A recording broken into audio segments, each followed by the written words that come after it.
18 hours ago, we lost a chopper carrying a cabinet minister and his aide. What happened, you believe? Strange, Major. There was a firefight. They were shooting in all directions. Just didn't make sense. They say we're still in too far and they can't risk coming after us. The assets, Dylan. Expendable assets. What about the rest of Harper's men? There's no signs. They never left here. Hell, it's like they just disappeared. Simple setup. One-day operation. Never knew how much I missed this, Dutch. We pick up their trailer, get a chopper, run them down, grab those hostages, and bounce back across the border before anybody knows we were there.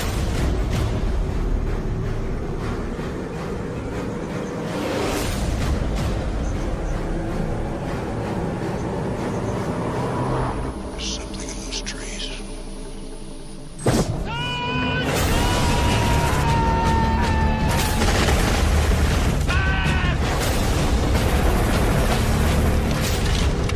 Payback time.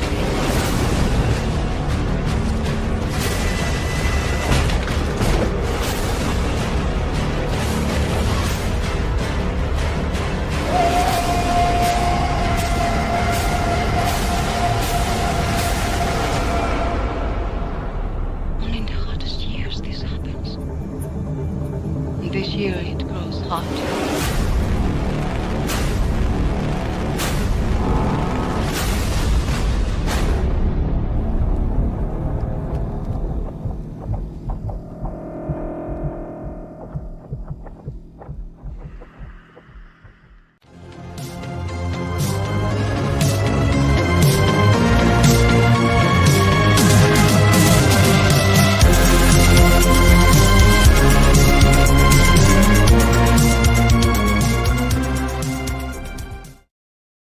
Hello, everyone, and welcome back to the Movie Hero Network. This is Wheel of Movies, episode number 54, and we are discussing 1987's Predator this evening. I am Austin Pez Howell, alongside my co-host, as always, Richie Goodacre. How's it going, Richie? Yeah, not too bad, man. Is this the first Ani movie we've done? I think so. Yeah, it's hard for me to keep track or remember because I do like all these watch-alongs too, and all these other reviews on other channels. But I think this might be our first Arnold movie on Wheel of Movies. Yeah, I think so. Yeah. So no, it's a good one to start with. Get into it. I think it's actually the best acting in an action film. I think his acting is great. I mean maybe Terminator's great, but it's good. But I think his acting here is underrated. I think it's great. But yeah. And it was good. It was good to delve back into this, and yeah, kind of timely too, considering in a couple of weeks Predator Badlands comes out. No, I'm inundated in Predator right now because I've literally been joking. I'm doing like the entire original trilogy here over this week because last Friday with Ryan Permison over on Nana Quote, I did a commentary for Predator 2 for the 35th anniversary. Today we're doing our Wheel of Movies on Predator. Tomorrow night I'm back on Ryan's channel doing the 15th anniversary watch along of Predators, the Adrian Brody movie. So I'm literally covering almost every Predator movie just over the week. But yeah, like I said, it's pertinent. We got Predator Badlands coming out very, very soon. And this wasn't even like like we didn't even intend to do it. This literally was the spin of the wheel. Like I just told Jordan to spin stuff till we got something horror adjacent, and just happened to spin on Predator. So it just happens to be very, very timely. That's good. I was going to ask, have you seen the Disney, the other movie that's on Disney Plus, the Killer of Killers thing, the animated thing? I haven't watched it yet. I need to watch it before the end of the year. But I heard good things. Yeah, I've heard good things too. I need to watch it. So yeah, I know Dan Trachtenberg, the guy who's done Prey and Predator Badlands, like kind of directed that as well. So no, he's kind of looks like he's been kind of the new guy that's sort of taking it in this new direction. But I from what I know, and again I haven't watched it, but it's kind of taken that concept we've always talked about, Richie, about it's like kind of an anthology thing about Predator in different historical situations, which is like, that's exactly what they should be doing this series. Like I want to see the Predator up against everything. Just take the Predator, have him up against samurai, have him up against pirates, whatever. 300 versus Predator. That's what I mean. The 300 Spartans against Predator. Like, yeah, give me all of that, man. I'm totally down for it. Yeah, give me all. Yeah, give me Hiroyuki Sanada and the 13 assassins against a Predator. Like, I'm down. You know what I mean? Like, that would be awesome. Yeah. But I apparently that one has like Vikings and stuff, so that's cool. Yeah. Yeah, things like that. Like, yeah, no, 100%. They just need to keep going to the past with this because if you establish that they're space aliens, and they can, bend time and space and go wherever they want. You know what I mean? Like, it makes sense. Makes total Yeah. sense. It doesn't make sense that I just want. If you have that ability, I'm like, no, I just want to choose to go. I just want to choose to stay in present day. No, Yeah. you would take the advantage to go. Yeah, no, I'm gonna explore. Well, and apparently they've been around for a while because I talked about this on the Predator 2 watch along, and I'm wearing my Predator 2 shirt. I'm convinced I'm the only person that has a Predator 2 shirt on the entire planet. We talked about that in that watch along. That if you look at that trophy case, you see that it did have the alien head in it. The xenomorph head that was kind of a geek out moment back in 1990. There's also like a T-Rex head in there, like a skeleton. There's like dinosaur and other weird alien skeletons in there. So theoretically, they could have been around for millions of years, you know what I mean, like these predators, and just going around, from planet to planet, and theoretically, if they were in dinosaur times, yes, they would be hunting a T-Rex, right? Richie, that's awesome. I want to see that movie. Give me Predator versus dinosaurs and prehistoric times. I know there's probably like rights issues, but if you want to truly revitalize Jurassic Park, do Jurassic Park versus Predator and Predator. Yeah, have Predator on one of those islands like Isla Nublar, hunting the leftover mutated dinosaurs. Yeah, like that'd be a badass movie. Yeah, unfortunately, I think it's two different. That's Universal and one's Disney, so they're two different companies.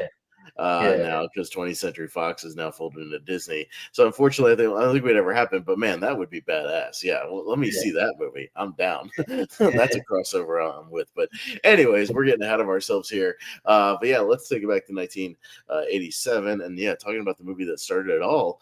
Here with Predator, directed by John McTiernan. I'll talk more about John McTiernan later. I would like to see that guy make a comeback, and we'll talk about that. And he hasn't done it. I even read a interview he did about 6 months ago in Forbes, so I could comment on kind of what he said coming out of the interview. But we'll talk about him a little later because I have some thoughts on him. But yeah, just a couple of basic facts, and we'll kind of start running down the movie here.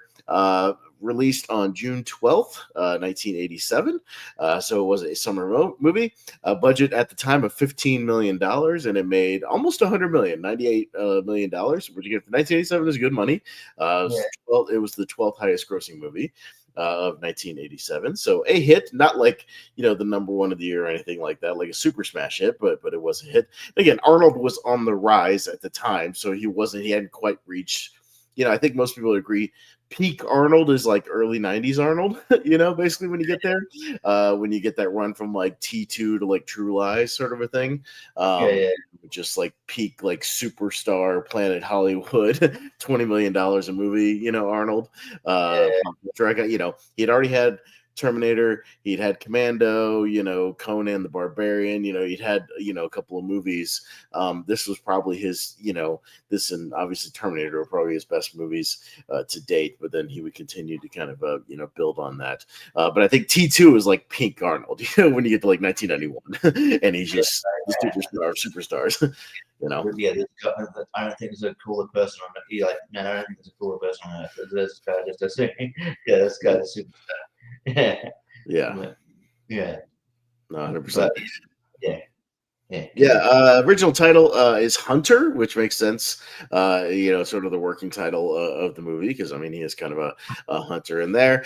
Produced by Joel Silver, who produced a whole bunch of action movies, throughout the 80s and 90s. He's a producer on the Lethal Weapon movies. He produced Arnold's movie Commando.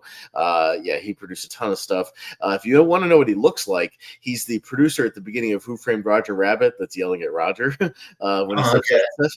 That's Joel Silver, and he's he's very similar to what he is in that movie. So it's pretty dead on. That is Joel Silver. Yes, the rumors are true from what I can tell from my research that Jean-Claude Van Damme was tapped to play the original Predator, mainly because the original suit and the original concept of the movie, kind of when it was in pre-development before they kind of had it down, is they wanted the Predator to be kind of like more agile and like ninja like in his stealthiness, things like that, and have these kind of wild movements and whatnot. So they wanted somebody who was flexible and could do the moves and everything. Apparently Van Damme was not a fan of the suit. He passed out a couple of times. Was not very comfortable. He had creative differences over not showing his face because he wanted to be a movie star, not just be covered the whole time. That's what I was gonna ask. Like, would you know it's actually him? Yeah. Yeah. Yeah, like if you didn't know it was him, like I don't know, I think egos are getting involved because he was probably arguably at the moment he was already a solidified star at the time, I think. So he probably wouldn't want to be like just under a mask. yeah, basically. But they ended up scrapping that anyways because they did a complete redesign of the suit. They bring in Stan Winston, the great Stan Winston. Speaking of Jurassic Park, by the way, because Stan Winston did all the animatronics for Jurassic Park. But obviously he did the Queen Alien and Aliens. He did the Terminator and Terminator. Super legendary, special effects guy, and designed, of course, the suit and the makeup effects and everything for the which, by the way, God damn, do they hold up beautifully, man. When he takes the mask off and you still see that design of the Predator, I mean, we're almost 40 years later, and that design still is like, you could do that today and it would look amazing, You are an ugly motherfucker. Ugly motherfucker, yeah. No, but it's great, like the way it opens up. Brilliant alien design. So kudos to Stan Winston for making that happen. And then and also one of the problems with Van Damme is he's only 5'9". They wanted a more imposing Predator because you're also you got all the guys in this movie. You got your Arnolds, your Carl Weathers, your Sonny Landhams, Jesse Venturas, these very massive big guys. So you have to have something that's a little bit bigger than them. So they end up casting Kevin Peter Hall, who was a kind of stunt character actor who he had a good June of 1987, by the way, Richie, because a week before the release of Predator, he's Harry and the Hendersons, the Bigfoot. I used to watch that all the time when I was a kid.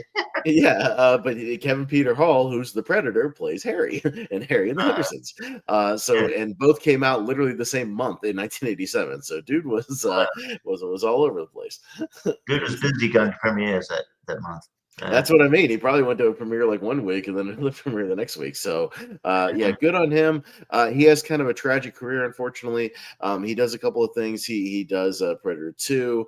He does Amazing Stories, some stuff on there, a couple of shots on like Star Trek: The Next Generation. He's steadily working and getting work because of Predator and Harry and the Hendersons. He even plays him. There was a Harry and the Hendersons TV show the last one season. He played Harry on the TV show. But unfortunately, and it wasn't even through any fault of his own, he was getting a post-surgery blood transfusion and contracted HIV through the tainted blood, and then got HIV and contracted an AIDS pneumonia from that and passed away in like 1991, I believe. So, through no fault of his own, just dude getting like a post-surgery, fixing some apparently some injuries, from a previous car accident, and then, just contracted HIV out of nowhere before it was super screened. So, just kind of a tragic incident. Yeah. So. Yeah, that sucks. Yeah, it's like a big what if, and like what he could have done, elsewhere. But there's always big opportunities for a guy that tall. So I mean, I would imagine, again, he was getting booked on various TV shows and other stunt movie type of things. I mean, I imagine he would have kept working in different sci-fi movies or action movies. I mean, I could totally see that guy playing something in like a Men in Black, if he lasted through the 90s, things like that, you know what I mean, playing like a tall alien or something. I mean, that guy, he was getting work and very well liked, apparently. He does have a brief cameo in the movie at the very end then when the rescue helicopters come and pick him up, there's a black helicopter pilot. That's Kevin Peter Hall. They gave him a quick little, just a quick little one line one line cameo where he's like, "My God," that sort of thing. That's him. So if you want to see what he looks like outside of that, so yeah, R.I.P. Kevin Peter Hall, unfortunately. Anyways, I mentioned Stan Winston, another guy on the production that went on to do something, related to the crew on this one. A guy named Craig Baxley, who was a stunt coordinator and a stunt guy for this movie. He had an idea for another movie that he wanted to direct, a little movie called Action Jackson that had not been produced yet. And lo and behold, a year later, he ends up making Action Jackson. A lot of the people, Joel Silver, liked the idea. The producer on this one, he ended up, latching on as producer for that one, getting the funding for it. And he uses 3 people from this movie in Action Jackson. Obviously, he uses Carl Weathers. Bill Duke plays the police captain, and Sunny Landham is a kind of a henchman in that movie, the Billy character from this one. So he ends up kind of just transferring over and borrowing some people for Action Jackson. So good for him to get that one. That's a fun movie, by the way. If you haven't gone back and watched it, not like an all-time classic in my book, but it's a fun 80s action movie. It's a good time. So go check that out. Yeah, I like that movie quite a bit.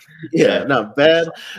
Some other things I'll kind of mention as we go through the movie. That's sort of a lot of the pre-production type of stuff. Oh, one other thing was that Arnold, of course, on all of his movies, much like Dwayne Johnson does now, he likes to work out before his movies and work out on set.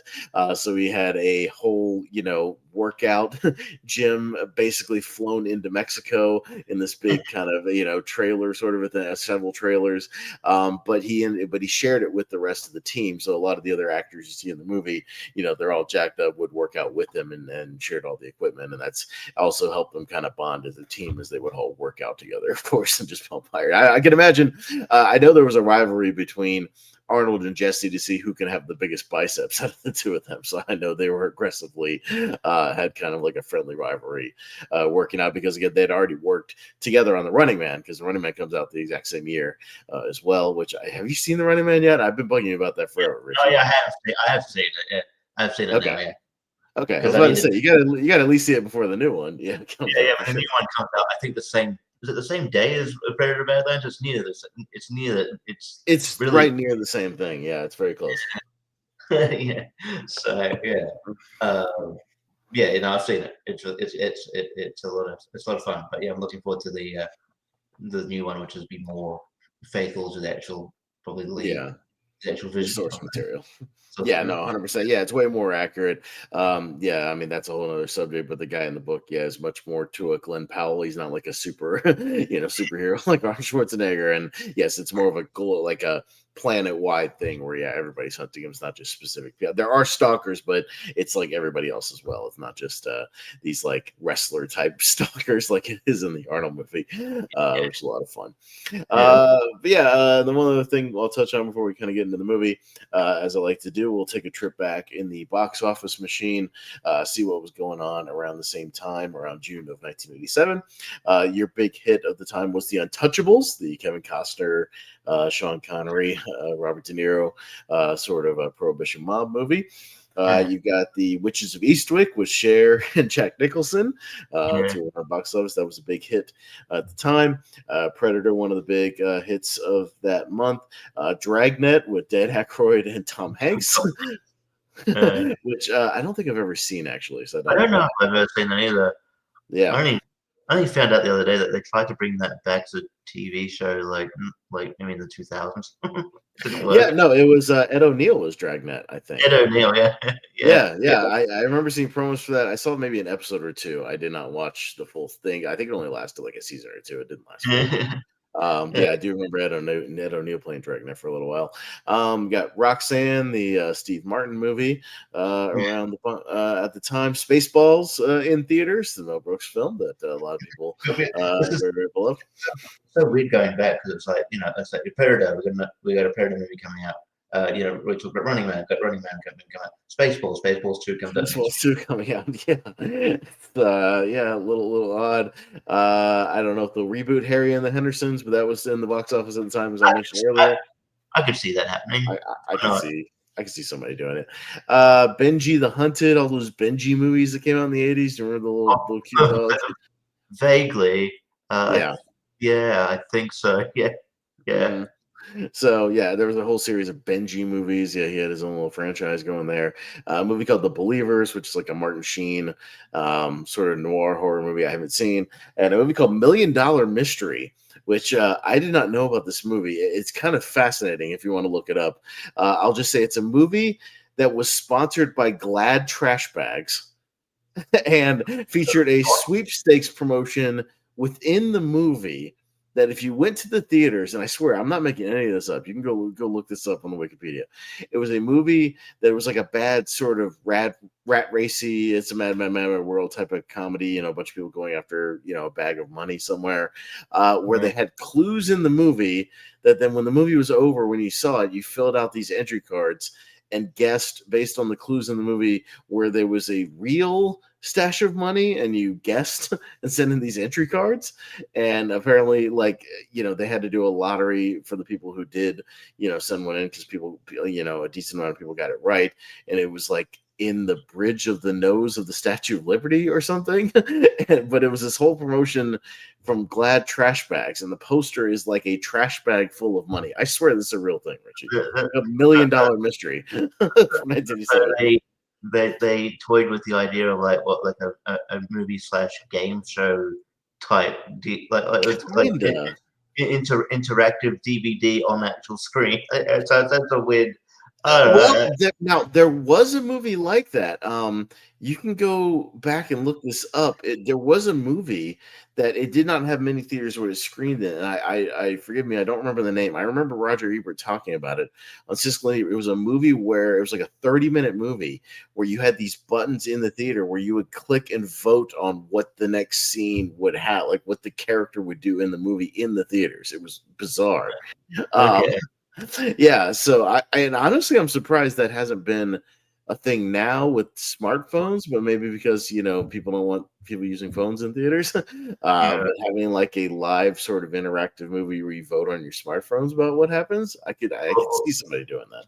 Or like a movie that films like multiple like different scenarios, and then like you get audiences to like choose your own adventure, and you come back and you're like, oh, what ending did you see? Oh, well, my audience voted for this Well, thing.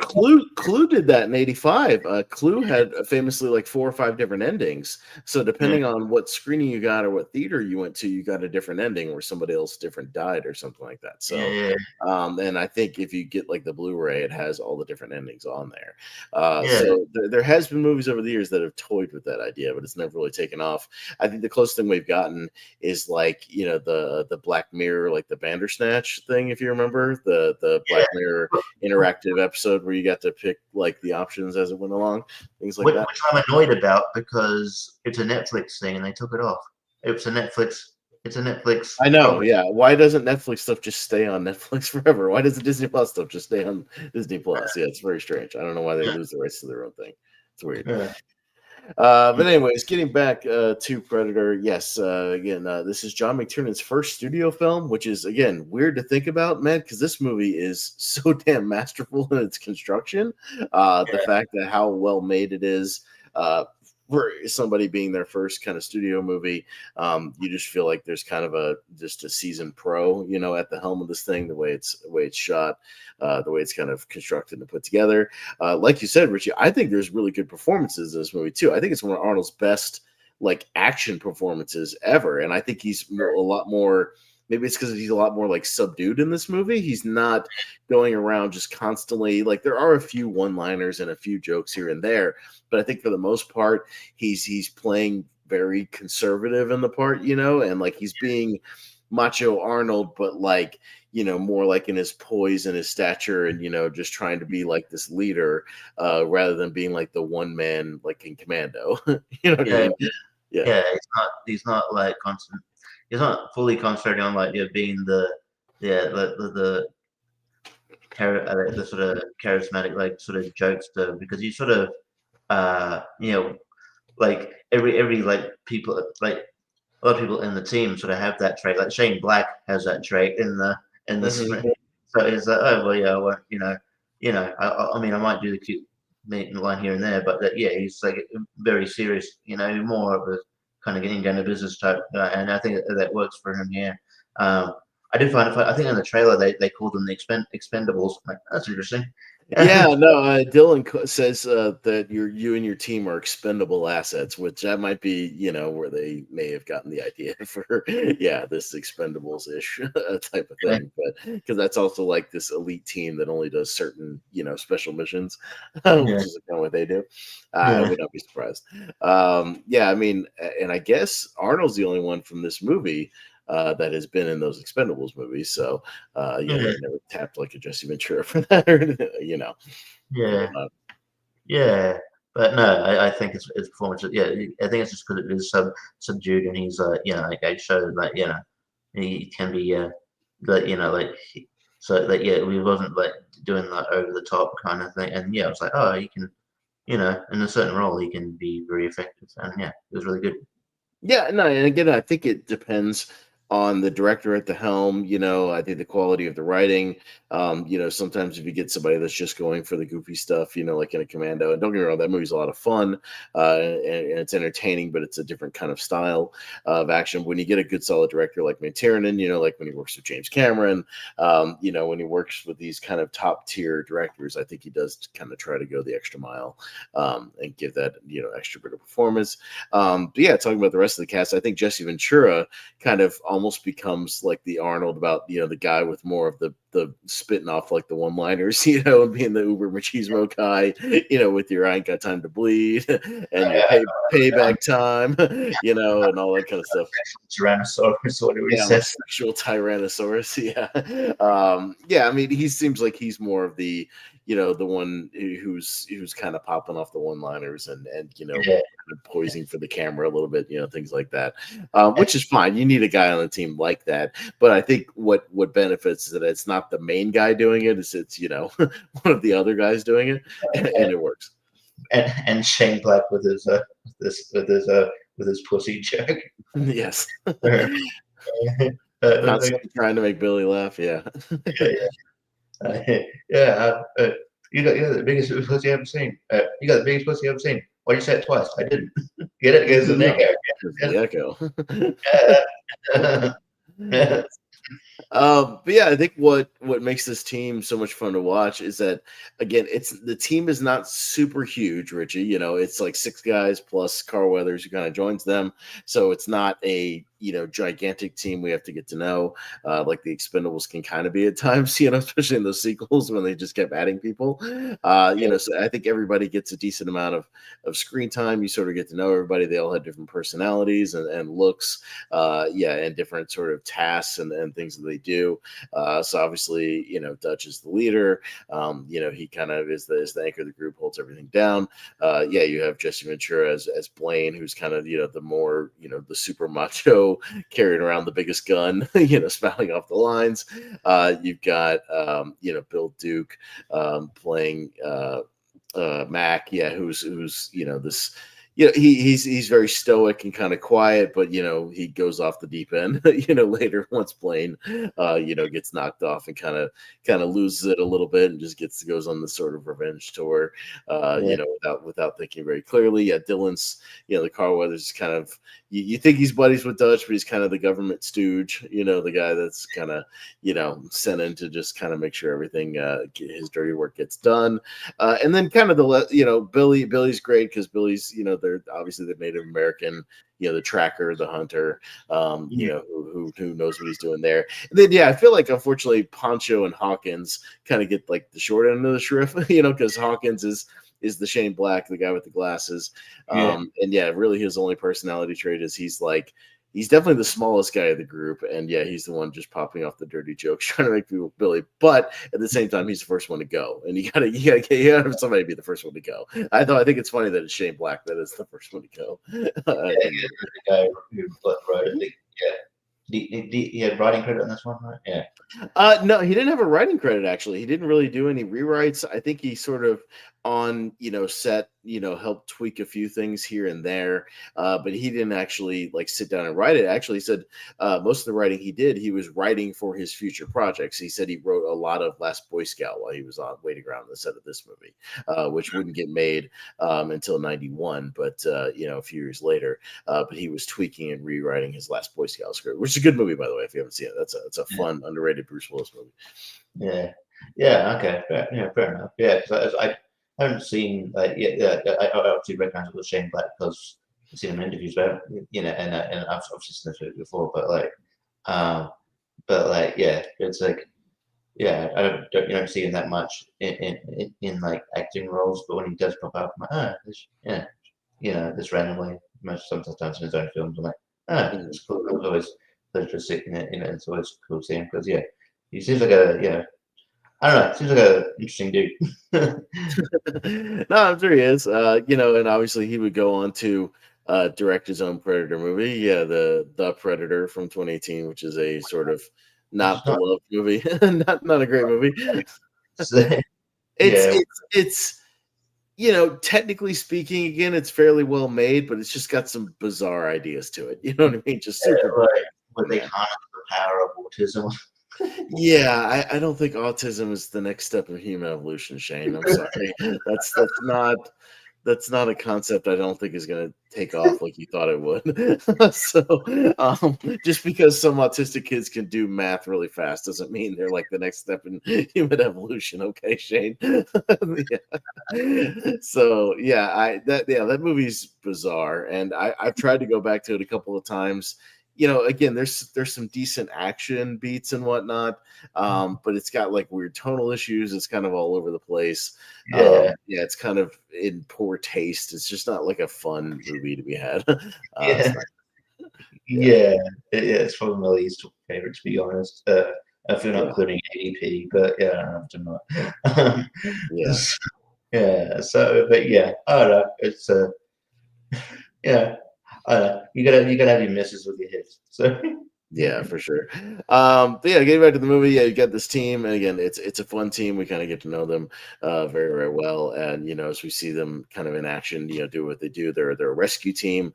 He states specifically we don't go in to do assassination missions or taking out governments. Things like that. They're specifically elite. They know how to kill. I mean, they know how to shoot people, but it's all in the efforts of usually rescuing hostages or rescuing government officials, whatever it might be. They've got this mission, they think, to go in and get these hostages who were taken across the border. And by the way, it's a fictional country in this movie that is actually a fictional country in other movies. It's called let's see, it's like a fictional Valverde, and actually, so it's shot in Mexico, but the country they're in canonically, Richie, is a place called Valverde, which is also mentioned in Commando. It's mentioned in Die Hard 2. It's mentioned in several movies, actually, to where people have made theories that like Commando and the Die Hard universe and Predator are all in like the same universe. They're all happening at the same time, or like in the same world. The writers universally agreed to have to make up this. It's just weird. It's just that'd be kind of cool if it wasn't the same universe. But it's just interesting that is that they all have the same fake country going on. But, I mean, it is interesting to think about, to think that John McClane, John Matrix, Dutch, all these characters could be tooling around, the same movie world, you know what I mean, at the same time. So that, at the same time, Dutch and them are fighting the Predator, you've got Hans Gruber and John McClane blowing up the Nakatomi Plaza, on the other side of the world. It's fun to think about, It's often like a Rick and Morty alternate universe thing. It would be cool. It would have been cool to see like Dutch and John McClane take on the Predator. And, yeah. Yeah. No, I mean that's what I mean. It's kind of fun to think about, and I'm sure there's been some fan fiction, crossover stuff. You could definitely see the Dutch and John Matrix character. Obviously, this is played by the same guy, but I think John Matrix would do quite well against the Predator. I mean, he's a super special forces dude as well. But yeah, so I just wanted to point that out as kind of a fun little Easter egg. But yeah, so and I've always thought of this movie, Richie, is I've always referred to it as sort of a reverse action movie, and what I mean by that is that a lot of action movies kind of have these set pieces that sort of lead to the big climax or the big shootout, something like that, the big giant action set piece. And really it's kind of backwards in this movie because we drop these guys in there, they sort of figure out what's going on, and then our big like shootout and the one with the piece with all explosions is kind of in the first like 20 minutes of the movie. The first 25 minutes. This is the big scene at the guerrilla camp. Yeah, you lose, and you lose a lot of the team like early on, and then the actual, and you don't actually see like it's almost like I don't know what you'd call it, like it's a action movie in reverse, but it's also just like I don't know how you call it, because it is Predator. You don't see Predator until like properly until like ages in. So I don't know. I could see why you'd say yes. Yeah, because there are the big action is at the start, and then not until so I probably call it that too. Yeah. I don't know what the term I've ever locked down of what it's for. I just kind of call it a backwards action movie, and just that the movie starts with the big action and the guns and the machismo, and it kind of strips it down, as you go along. Again, becomes more of like this, stalking, slower movie, not in a bad way of just like them. It becomes more of this horror type of stalking movie. Like evil sloping type movie where sort of like you don't know where it's coming, sort of thing, where it's slowed down, where it's just like this ominous threat type thing, where opposed to just guns blazing, it's more like it's a slowed down ominous sort of threat movie throughout, where you're kind of you're almost waiting for something to happen as opposed to something like something big to happen as opposed to something actually happening necessarily. You're stripping it down. There's a sense of dread, over the whole thing. You slowly get the bits of information. Billy's kind of constantly feeling like he's being watched, throughout the whole thing, and he feels like there's something kind of hunting them. There's something going on. Mac, is kind of one of the first people to sort of see it. After a few people get knocked off, again you get bits of information. A few of them see, start to figure out that he's camouflaged at least, and you don't really know how, but he's got this, light bending, technology to where he can kind of, refract the light and sort of blend in a little bit. But, we also find out that he can be hurt, throughout the whole thing. There's a few bits where they do get a few shots off here and there, but it seems like, most of the time when the Predator gets shot in these movies, Richie, like he'll bleed a little bit and he'll do that, but you almost need like, something else like close up to penetrate his skin, because maybe they have like super thick skin, I guess, maybe from millions of years of evolution. Because even in Predator 2, Danny Glover with a shotgun pops off a couple in his gut, and it still doesn't kill him. I think it like hurts him, but it doesn't quite do the job, because he finishes him off in that movie with a piece of Predator technology with that like saw blade thing that he shoves into him. So it kind of takes that. In this movie, it literally just takes Arnold dropping a log on top of him, just straight up blunt force trauma, to get him. It's just like a borderline booby trap. It's like a very something you'd see in a family movie. Oh, got you. Kevin McAllister versus the Predator. Yeah, he finally gets him with the micro machines and the paint cans. These crossovers, I want to see all of them. But I know. I get it. It's almost like he's got like you're only piercing through a layer of skin, and he's got these other layers, of protection. And then Yeah.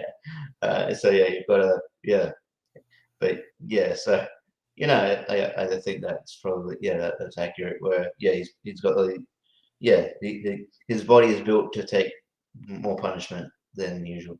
Yeah, no, I mean, and it makes sense if they're an alien, they could be, organically just different than us to where, regular bullets are just not going to do the job. I mean, he's obviously wearing, some types of armor as well. He's just got the tech, who knows what he actually has. It kind of gets expanded on, in the later movies. But again, I like that. Yeah, it starts out with the heavy artillery and the guns, but it gets stripped down to where, and what I like about it, Richie, is that, by the end of the movie, Arnold's having to use his brains more than his brawn because, he can't, he's usually, in a lot of these movies, he's the big guy. He can go toe to toe with just about anybody, that steps in front of him. You know what I mean? He's the biggest dude on screen, but he's not. He's outmatched. He's out strength, at the end of this movie with the Predator.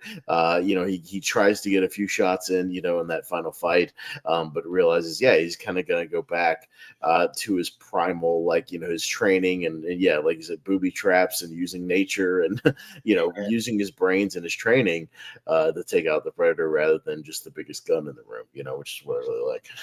Yeah. Because, smart. Because, a lesser movie would just be like, and he, keeps shooting and eventually it works. He eventually gets close enough to where it works or gets to the biggest gun he could find and blows him up or something like that. You know what I mean? Or he finds a way to trap him in some explosives and blow him to pieces. But in this one, it's like, how does he finally take him out? By, setting traps, by using camouflage, by using his own stealth, by hunting, the Predator himself, again, using a lot of his guerrilla. I'm sure, as a special forces guy, he's had to have had guerrilla warfare training, booby trap training. That's very standard, for special forces guys who are going to be working in jungles and whatnot, especially a lot of them are trained that if you, lose your weaponry or, you don't have, anything to work with, you got to use your environment. You got to use nature. You got to figure out your way to the situation, survival training and whatnot.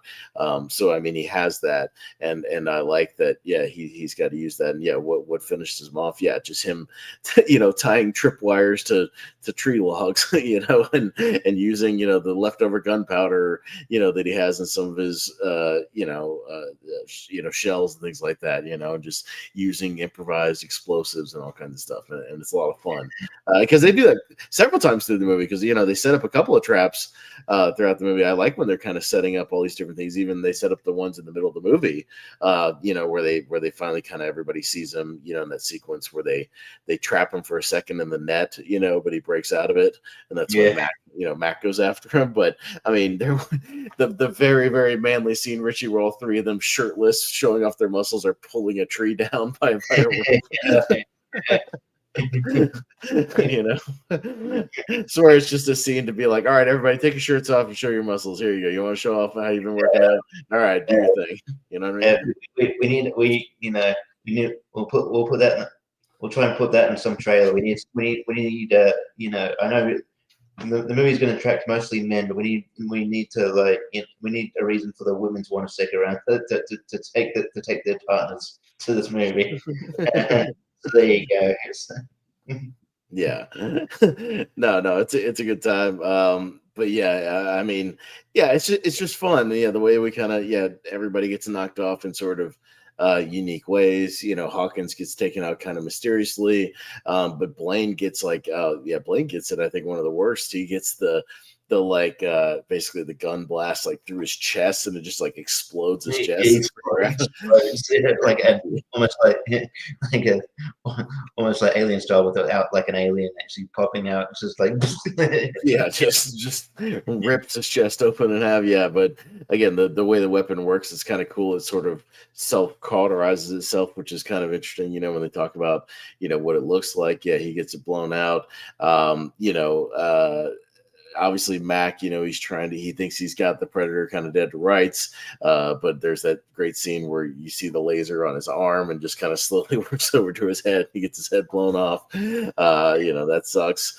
Dylan, has that awesome scene where he gets his arm blown off of the thing. And he's one armed, still trying to, fight him off and shoot the gun. You got the, it's burned into my brain when the arm falls off Richie and it's still shooting because of the twitching.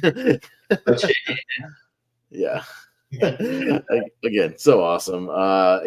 Billy has the really badass, cool scene where he's just kind of, he's ready to just face this thing one-on-one, and he almost does like a tribal, ritual where he's like cutting himself with the giant like knife, and he's just ready to kind of, do some one-on-one combat. I kind of wish we had seen that scene. I wish we had kind of seen a little bit of that fight, but I know it doesn't last very long. But I would have liked to see like at least sort of a square off, between the two, and him coming face to face with, whatever the thing he knows has been following them. That would have been nice. Yeah.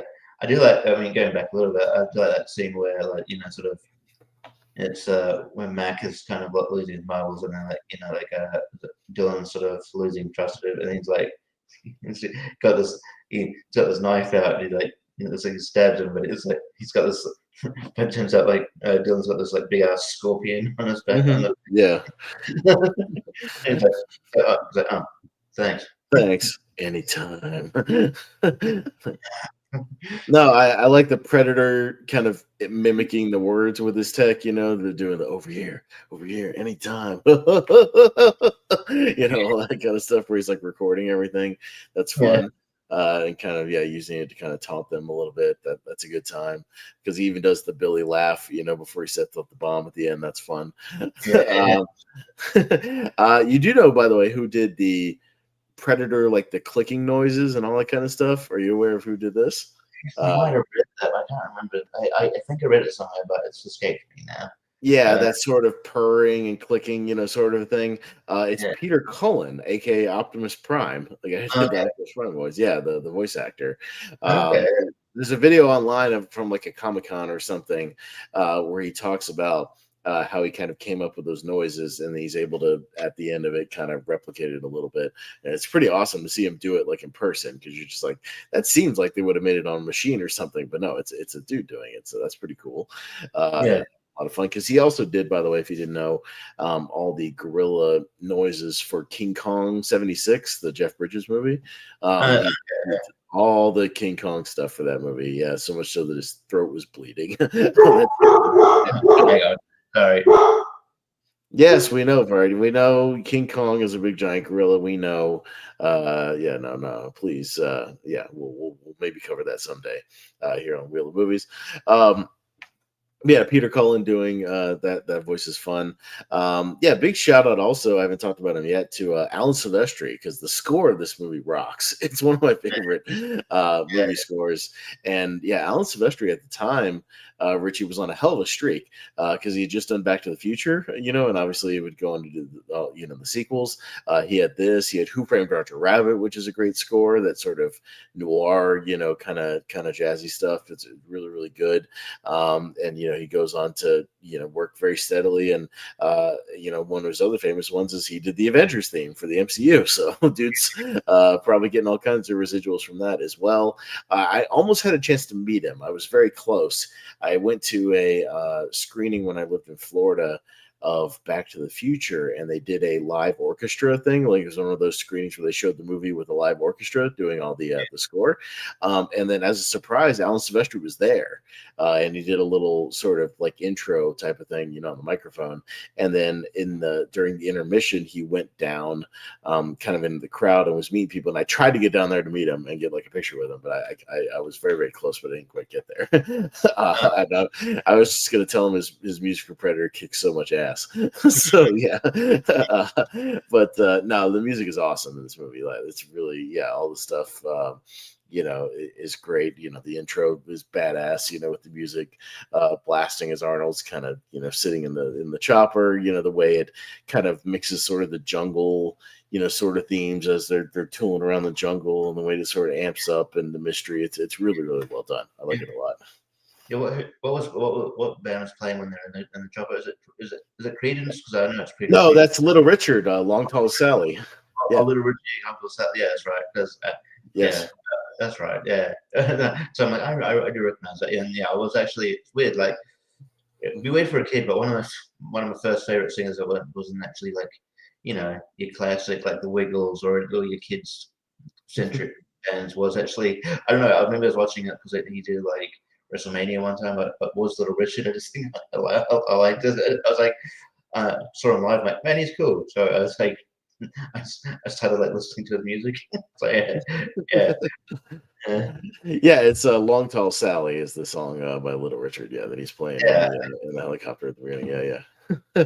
That's a yeah. good But song. yeah. It fit the scene quite well. Yeah, for sure. But yeah, no, it's just how much do we want to add about Predator? I mean, I think almost everybody's kind of seen it at this point. Yeah, It's one of those action classics, and yeah, I think the construction of it is just so, so well put together. So well, shot and edited and everything, and yeah, the performance, from Arnie is good. For once, it's not corny, it's not over the top. I think he's quite subdued and really kind of cements himself as that machismo sort of leading man, that would continue on into the movies after that. But yeah, I mean, it gives you that sense of dread. It's a very sweaty movie. You feel the heat of the environment as well. Everybody's kind of sweating all over the place. Those close-ups on everybody's faces. The stuff with Mac when he's like just dry shaving with his razor and breaks it off on himself. Things like that. Is fun. Yeah, everybody's just got so much charisma here, and it just kind of oozes off the screen. The action when it's done is high octane, top notch stuff. But yeah, the way it kind of breaks down, into this sort of jungle survival, primal movie is the only way I can describe it. Is just really really brilliant. So yeah, Richie, what else you want to talk about Predator? Any other scenes and things? Yeah. yeah. I think we pretty much like have all the ones that like stuck out to me. But yeah, I just sort of think it's like a really really solid. It's just it's a reason why it's a classic. But a reason why I like it. Kids like they keep revisiting this that sort of world, and there's like still like a lot of stories. Can tell with Predator. And it's such a like cool, uh, you know, awesome design, and yeah, like there's the your cast of characters, and yeah, there's something to be said about. Like, I think it. I'm surprised it took them that long to do like something like the Expendables and stuff, because there's something to be said about like a good team up movie, good sort of team up. Yeah. Movie.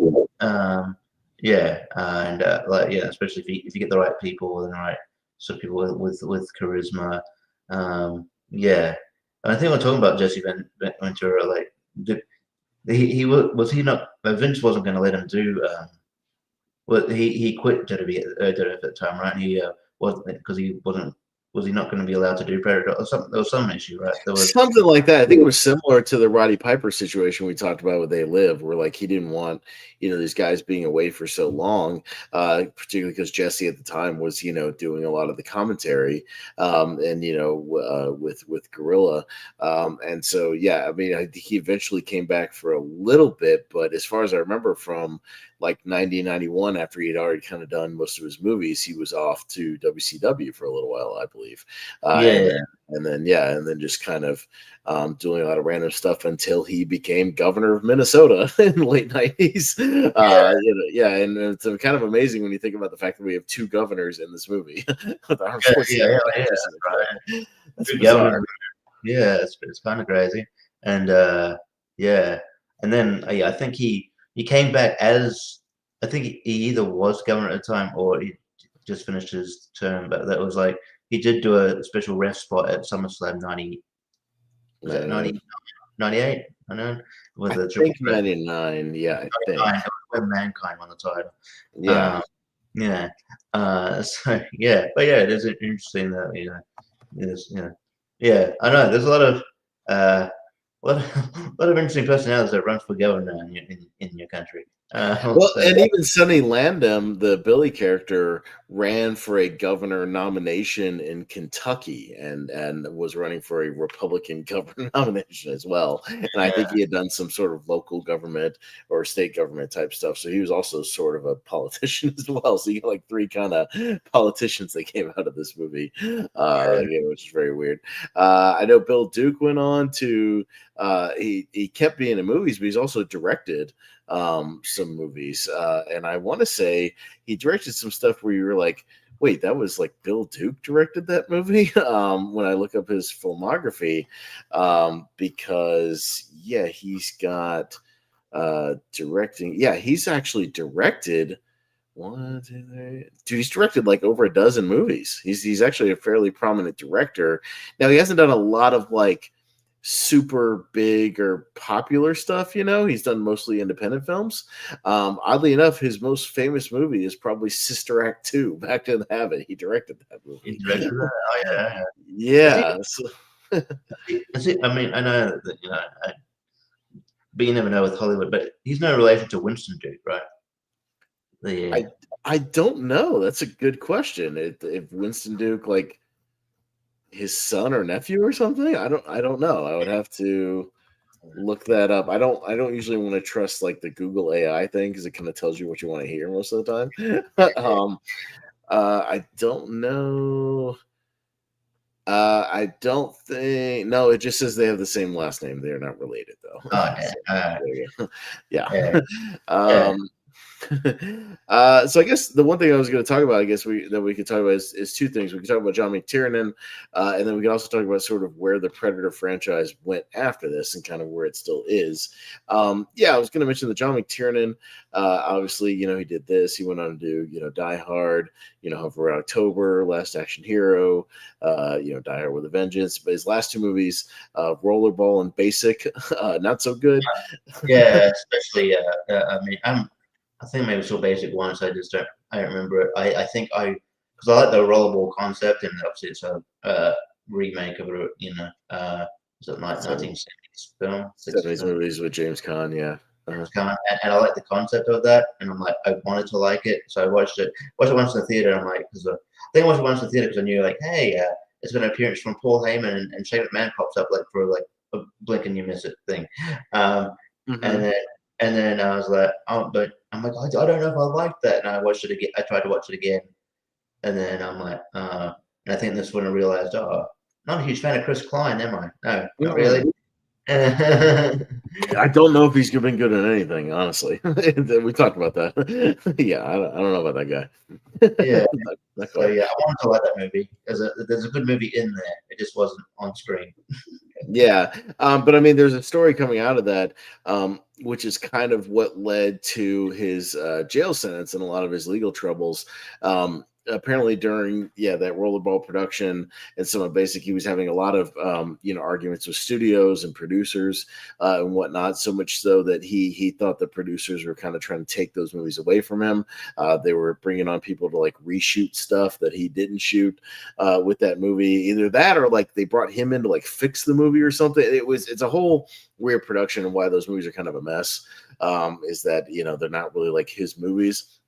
I mean, he had a lot of issues with one particular producer, so much so that he was wiretapping one of the producers, like tapping his phone because he thought this producer was like trying to sabotage his movie or something like that. And also at the same time, he was starting to go through sort of a messy divorce situation with his then wife, and then used a private detective and other wiretapping stuff to spy on her. So that got him into some trouble. So yeah, I mean, and a lot of his stuff kind of came out of that in the subsequent investigation. Which the FBI got involved with because it became like a movie studio situation, like kind of a bigger deal than just like a personal thing. And yeah, it got dragged out in court, for many number of years. It took a lot of his money to kind of defend himself. He ended up kind of pleading out later. I mean, I think he got dragged out in court, Richie, for like 4 or 5 years, like a long time. And then eventually he served a year in jail, I think in like the mid 2010s, something like that, for like perjury and wiretapping, something like that. He basically went to a facility kind of like at the end of Wolf of Wall Street that Leo's in at the end of Wolf of Wall Street, where she's like playing tennis, like a minimum security sort of, white collar jail. really. I have to spend a year in here. Oh, that's gonna be terrible.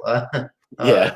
So you're technically locked up, but you're not like, yeah, it's not like you're not doing hard time. You know what I mean? Like you're there, but yeah. So it's one of those things.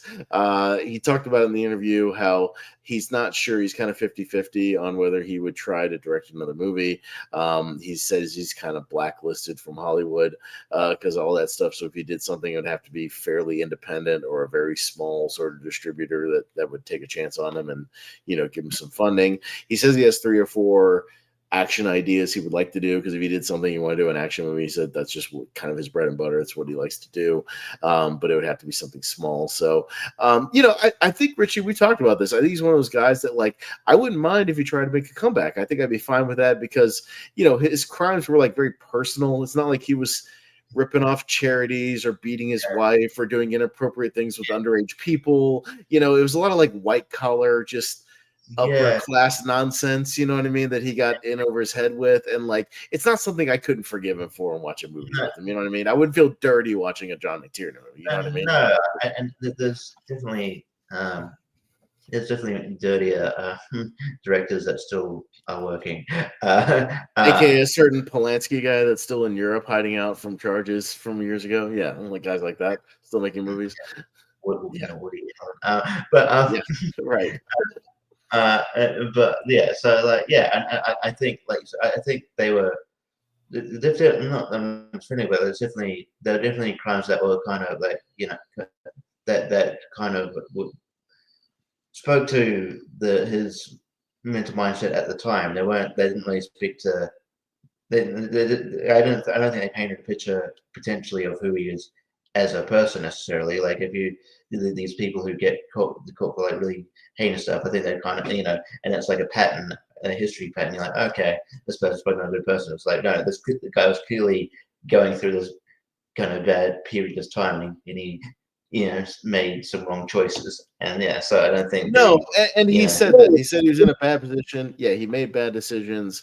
He thought a lot about that while he was in jail. He talked to a lot of inmates. He got kind of bitter about the justice system and whatnot. And I totally get that. He says he might write a book actually about a lot of the stories he heard in jail and kind of about the justice system, things like that. But yeah, to me, it's kind of similar to like Wesley Snipes. We made jokes about him having like tax troubles, but it's like, to me, like, whatever, the guy like cheated on his taxes or whatever, but like at the same time, there are like politicians who cheat on their taxes and get away with it. You know what I mean? Like he just happened to get caught and targeted by it. You know what I mean? There are people like in power who do that constantly, who do like illegal shit and like, are the ones, in authority. And to me, it's like a tax thing. Like I was fine when Wesley Snipes like started showing back up and stuff. It's not like it's something that's egregious to where I feel dirty watching a Wesley Snipes movie. You know what I mean? It's fine. I mean, and even the things where it's like maybe he wasn't, the stories where he, apparently he was a tick on set of Blade Trinity. I mean, like I can forgive that. That's a funny. I mean, at the end of the day, it makes for a funny story, and Patton Oswalt tells funny stories about it. You know what I mean? It's funny, kind of funny. Yeah, and I'm sure, and I think he's talked about it too. He regrets that he was again probably similar to John McTiernan. He was in a bad place at the time. So yeah, it makes a funny story, and I don't know. It's one of those things where I make jokes about like Paul Hogan. There's always a taxing around him, but he's still around. He's not in jail. I don't know. Tax thing is like, it's one of those things where it's like, it's like that. That's not like unforgivable offense. I'm like, I will still certain crimes where I'm like, when Winona Ryder back in the day did shoplifting, I'm not going to be like, oh well, she did a crime years ago, so I'm not going to watch Beetlejuice. I know. There's certain people. Yeah, there's certain people who, we feel dirty when we talk about them and things like that. We've mentioned over the years. I'm not going to go into it, but you feel dirty with that. But it's like Tiernan, and again, he did his time, like he paid for the crime that he did, you know what I mean? And he's out of it now. And I think he says he's basically learned his lessons and he would not do that again. Same with Wesley. Like, there's guys like that where it's like, I don't feel like I need to take a shower if I go back and watch Predator, like just because John McTiernan went to jail for a year for some white collar nonsense. You know what I mean? Like, I just don't feel like that. It's like, whatever. He made a mistake, no big deal. Yeah. And I wouldn't mind seeing him, make a comeback. So who knows? He's 74 years old at the time here, and not to say you can't direct stuff to that. I mean, look at Spielberg, Scorsese, Clint Eastwood, George Miller, all these. Who supposed to be his last film in Jordan too. I think he's talking about maybe not. Doing another one, yeah. So I mean, it's not impossible. Obviously, he's more than capable. So time will tell. We'll see what happens. As far as the Predator franchise, just kind of quickly, sort of running down where it went. My feelings on Predator 2. I love Predator 2. I think it was kind of misunderstood at the time. I think it's a super super fun, entertaining, crazy 90s action movie. That I feel like though the discourse on it has kind of come around. I've seen a lot more online of like people who appreciate it now and think it's like super entertaining.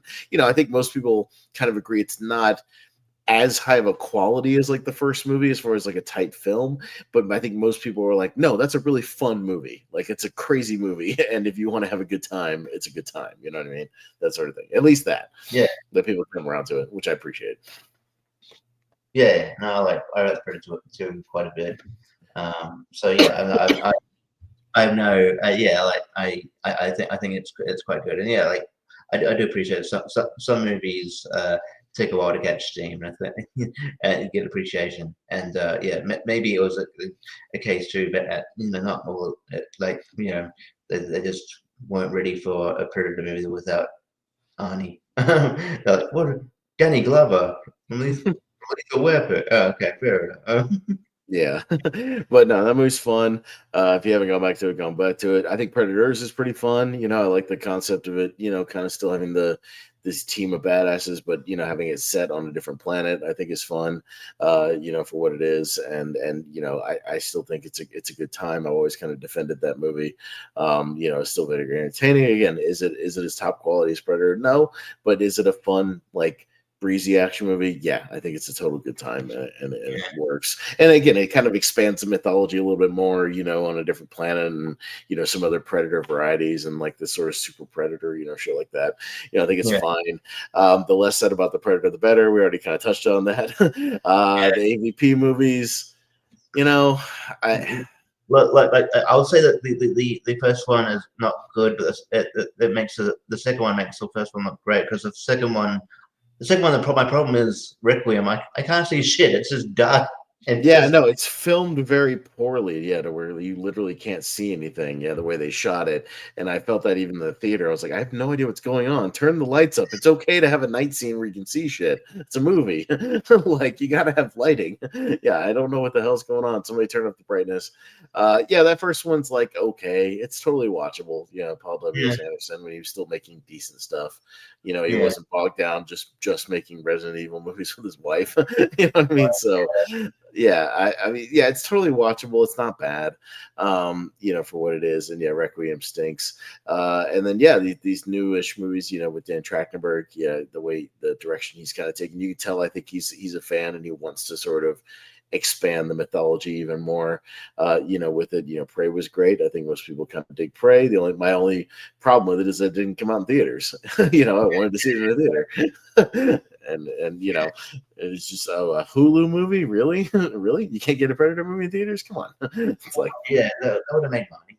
But there's certain movies that's like, like I understand, like you want exclusivity, but come on, like just but you also like money. So there's money to be had by putting things like Prey and Hellraiser and Happy Gilmore 2 in theaters.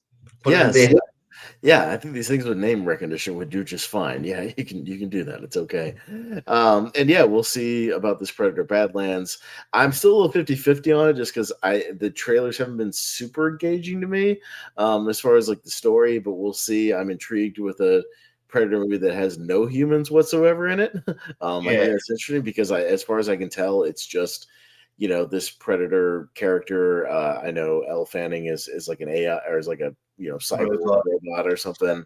And then it's just like a bunch of monsters. So it's essentially a Predator movie with no humans, which is also why I believe they got a PG-13 rating instead of an R, because it's one of those weird things, Richie, where people are like quick to jump on it. But if you think about it, the MPAs has this weird thing where you can spill as much blood as you want in a movie as long as it's not red. I don't know why. Yeah, You can spill green blood, blue blood, yellow blood, as much as you, gallons and gallons and buckets of blood, as long as it's not red human blood. It's the weirdest rule. That makes it too real. Like, I guess if humans did bleed like green blood, then it's like, okay, no, we can't have. Okay, oh, you're just gonna bleed red blood. Okay, you can have red blood.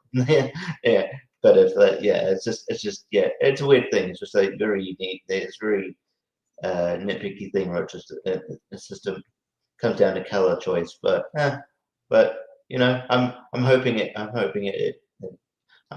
succeeds. I'm sure. I think the Predator franchise, regardless of whether it does well or not, will still, will live on in some form or fashion, because it's one of those ones. It's like Alien. It'll have legs. Yeah, I know. They'll always come up with something. They'll reboot something, or have some new idea. But yeah, I dig this idea of either doing more stuff with the alien concept, as far as like setting it on other planets, or further into space, more sci-fi, or if you're going to do it on Earth, do what we were talking about, and continue to go back into the past, and set it in different environments, in different countries, with different groups and civilizations of people. Do that. You know what I mean? That works, because you've kind of done the the badass human military thing to death. You know what I mean? We've already done that in several movies, so we don't need to do that anymore. We've had our fill of that. So just keep going back into the past. Like I say, give me the 300 versus a Predator. Give me Samurai versus Predator. Give me pirates and Predators. Whatever you want to do. You know what I mean? I'm down. You can't do any Predator can't do this because of rights, but give me Universal monsters versus Predators. Yeah. Well, like we said, do dinosaurs and Predators. If you can't do Jurassic Park, hey, get those guys who did that. The one that came out that they were promoting the hell out of, the war movie. What was it called? The damn. It was like Primeval War, whatever the fuck it was called. What was that Jurassic Park knockoff movie that they promoted the shit out of, that had like the semi-release like recently? You know what I'm talking about? The dinosaur movie. So the 30 is it not the Adam Driver, not the Adam Driver, No, not the 65 movie. Primitive War. Primitive War, Primitive War, Yeah, they put out like that movie that ended up getting like kind of a wide release. They made that movie for like $5 million or something like that, and it kind of has a following online. Like, hey, hook up with those guys and make a Primitive War dinosaur Predator movie. You know what I mean? Like, I'm fine with that. Yeah. So have them fighting T-Rexes and shit. I'm down. Have them fight raptors one-on-one. Like, I'd watch that. You know what I'm saying? So, that'd be sick, man. So, anyways, but we've talked enough about this franchise and whatnot. Let's wrap it up here. Richie, what you got going on? We'll get out of here. Got Lily Marks here in a bit, and just recapping a long pay-per-view. It felt. I don't think it was the longest, but it felt long while I was watching it. We'll talk about it. Yeah. Other than that, I'll be around. Next time we'll be doing Something's Got to Give in tribute to Diane Keaton, because with someone did pass, we'd be on between our episodes, and we were like, well, do we do those? Do we do Diane Keaton first, or do horror? I'm like, let's just do because it's the month. Let's do horror. Let's just stay the course. We'll get out of October. And we'll get to Diane Keaton. If somebody else passes big, we'll just do it after Diane Keaton. It just is what it is. You know what I mean? But it's a movie I kind of threw out to Richie because everybody's going to talk about Godfather 2, whatever. I was like. And it's like, they're the obvious ones, but it's just like Annie Hall, that she won the Oscar for, but she was also again, I told Richie she was nominated for this one, but also she said in interviews this was her favorite movie that she ever did. So I think that should count for something. And it's a Yeah. movie that I've always liked, that I've seen a couple of times. It's been a Yeah. while since my last viewing, but it's a fun movie. So I think we should do it, and I think it'd be a fun change of pace, Yeah. for something different. There's not like a lot of love for kind of old love movies. It's always just like young kind of. It's always like the The young sort young of hot people, yeah, young in their hot 20s or people. 30s, yeah. Not like the good, you're looking mature age.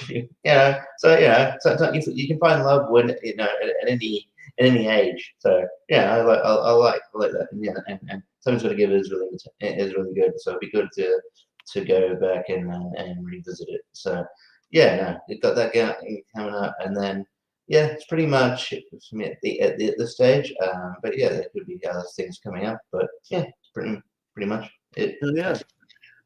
Yeah, no, check out the Movie Hero Network Facebook page. I'll be linking the Lonely Marks in there. You can come check us out and hang out and talk wrestling with us over there. I mentioned all the other Predators shenanigans I'm doing, mostly over on And I Quote. That's Ryan Permison's channel. It's called And I Quote. I did the Predator 2 watch along, doing the Predators watch along. We did a Commando watch along as well a couple weeks ago, because that movie turned 40. So I'm all kinds of Arnold and, his franchises and whatnot. So I've been doing all kinds of stuff there. Yeah, over on the Movie Hero Network, we got a few more horror shows coming up as well as a recast of Scream we'll be doing next Monday night. So that should be fun. Oh, okay. As well. Yeah. So that'll be a good time. Yeah, and that's kind of what we got going on. So we'll leave it at that. Yeah, Something's Got to Give. We'll be coming at you in 2 weeks in honor of Diane Keaton. So we'll talk about that movie when we get there. So yeah, that'll do it for tonight. So thank you, Richie, as always, for joining me. Thank you for everybody who watched this either live or on the replay. We certainly appreciate that. And that'll do it for tonight. So I'm Austin Pez Howell, and we'll see you next time here on the Wheel of Movies. Bye-bye.